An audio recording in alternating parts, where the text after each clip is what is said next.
நீங்க பாத்தீங்கன்னா திமுக கூட்டணி எப்படி இருக்குன்னு நீங்களே யோசிச்சு பாருங்க.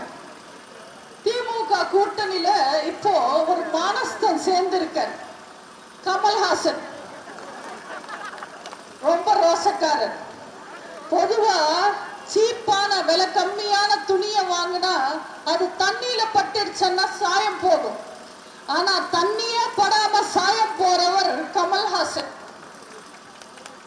கலைஞரின் மகன் ஸ்டாலின் சொல்றதே கெட்ட வார்த்தைன்னு நினைச்சு பேசின கமல்ஹாசன் இன்னைக்கு அவரோட கூட்டணிக்கு ஸ்டாலின் மகன் உதயநிதி கிட்ட கை கட்டி உட்கார்ந்துகிட்டு இருக்காரு.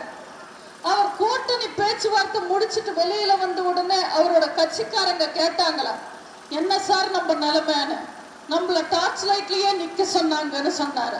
அப்படியா சார், எத்தனை தொகுதி எந்த தொகுதின்னு கேட்டாரா.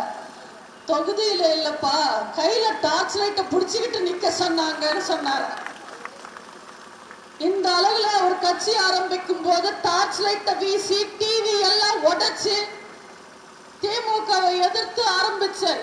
கமல்ஹாசன் அன்னைக்கே டார்ச் லைட் வீசினது டார்ச் லைட்டை உடைக்கதா, டிவியை உடைக்கல.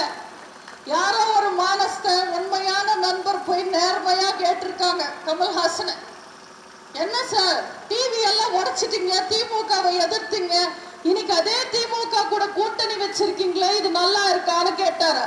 டிவி உடைஞ்சா என்னப்பா, ரிமோட் என் கையில தான் இருக்குன்னு சொன்னாரு. எவ்வளவு முட்டாள்தனம். இது எப்படி இருக்குன்னா, பொண்டாட்டி ஓடி போனா என்ன, அவ புடவை இன்னும் வீட்டுக்குள்ளதான் இருக்குன்னு சொல்ற மாதிரி இருக்கு.